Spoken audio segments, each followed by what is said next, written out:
you this. When we're talking about the kids, there are varying opinions about, putting your kids first. They didn't ask to come here. You need to make sure that they are taken care of. And then there's the other piece of it, whereas you need to put your spouse before your kids, because if you don't take care of your spouse, there'll be nothing left once the kids are gone. And where are you in that spectrum? Ooh, Lordy. If you ask Al, he will say, I definitely put my kids first, for sure. He will totally say that. And, I think he's right. I have a very, I homeschool Alana 2 days a week. So I'm with her all the time. And I put my kids before my husband, and that's not really good. I'm just going to own that right here. I mean, that's my truth. What can I tell you? And then, unfortunately, I feel like he's the one that's just kind of waiting to have sex. That's hilarious. And I'm too tired because I've been putting damn kids first. And I got no romance going on.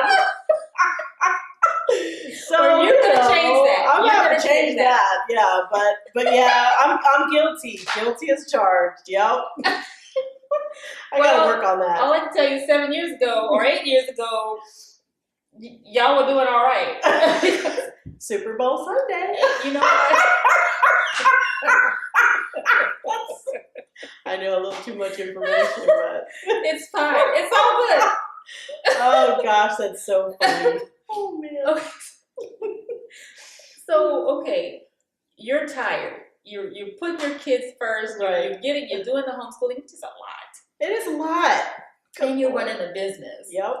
What about you, Anna, the person, the self-care? How do you squeeze in me time? Do you squeeze in me time, or are you sacrificing that? I feel like last year and the year before that, I put in way too much me time. And when I say me time, I mean time for me and my friends, and me and whatever I wanted to do. And because my husband is such a homebody and so content with just sitting at home, he makes it very easy for me to make plans and do what I want with my friends. But what I learned last year, because of the challenging year we had, is that I need to be more present at home. I need to appreciate spending time together. And the fact of the matter is, what I have found over the last 6 months, my friends' lives were evolving and changing, and they were doing their thing, and they weren't really reaching out and looking for us to hang out and do stuff.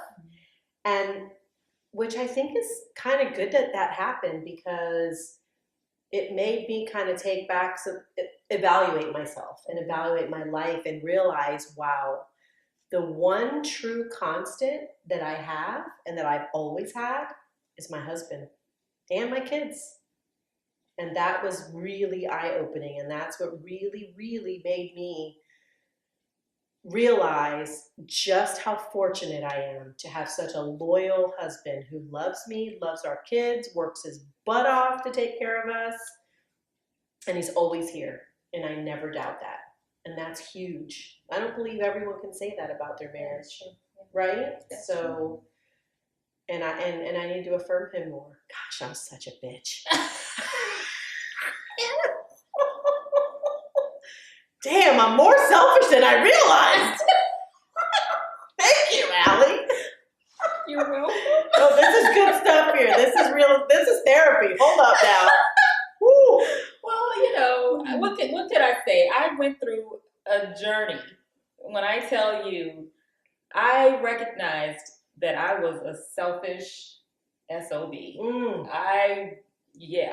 And I still am. I still am selfish. Yeah. I do make time for good. myself. That's good. Because I know if I don't make time for myself, I'm not a very nice person. Right. But time for myself it runs the spectrum. You know, it's reading a book. Right. It's going for a walk with the dog, going to the gym. I prefer to do those things, and every once in a while, I like to go and hang out with my friends and have some girl time. Yeah. But the other things, those You are like to do it by things yourself? I love. I'm Yeah, a loner. I've always been a loner. that's And cool. so I'm okay with spending the whole weekend on the sofa reading a book, drinking some wine, Nice. not turning the TV on, Oh yeah, I and love it's the TV. best. Yeah. And that's how I get it in. When Ray has to travel now, when we were early on in dating, I used to freak out every time he would go somewhere. Now I'm like, oh, you leaving? You look forward to it. Yeah. Okay, I'm gonna clean the house and it's gonna be clean for 2 whole days.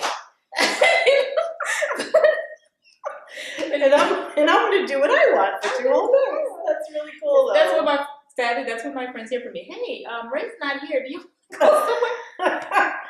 So anywho, no, that's good, and I think me time is important in even for him. Yeah. Like I always tell him, I'm like, don't you have someone maybe you can go golfing with or go grab a beer with? And he's just not interested. I mean, honestly, Really, he's just not. He's super content. Like he just doesn't want to be bothered but with any of it. I honestly think that's a good thing. Well, Yeah, I I think push it's a for good Ray thing. to make time with his friends and go and do things. I'm very thankful that he is a homebody because I Yeah. could be worried about someone who's always out in the street. Right.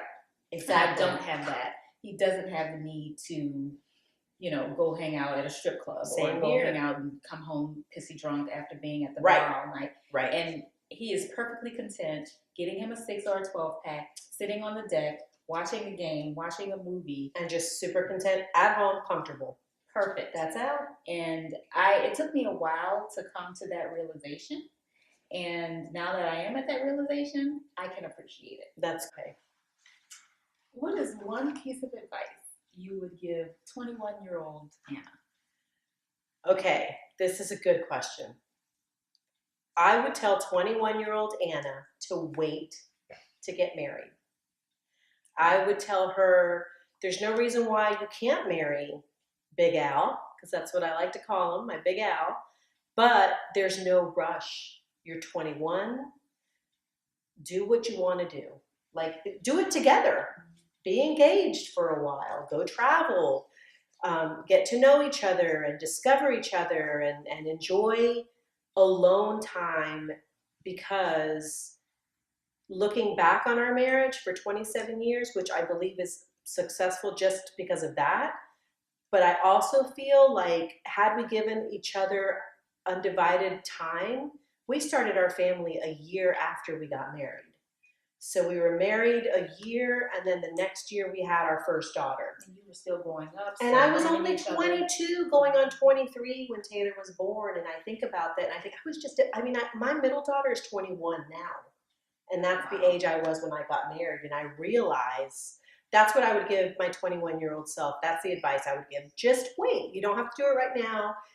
Stay engaged for 2 or 3 years, travel, do things together, get to know each other, have and enjoy that time where you're not having to be supporting a family and, working schedules out, and enjoy it. That's the best advice. That's the advice I give my kids, honestly. And I'm really proud because they're taking it, and they've traveled and they've done a lot of great things. So I'm glad for that. Well, Anna, I thank you so much for you being so open and candid with me. And thank you for agreeing to do this. Yeah, it's humbling, that's for sure. I just learned a lot about myself in this little time frame. Well, thank you for joining me on the couch. And thank you for having me. Everybody, this is Anna Hartman. Thank you for tuning in to our first episode of Convo. Remember to check back with us on Facebook Live. We're going to have a session where we talk about the episode, and I would love for you guys to join us. So yes. That's it. That's all. Have a good day. Go out and do something positive for your marriage today. Definitely. Cheers. You can.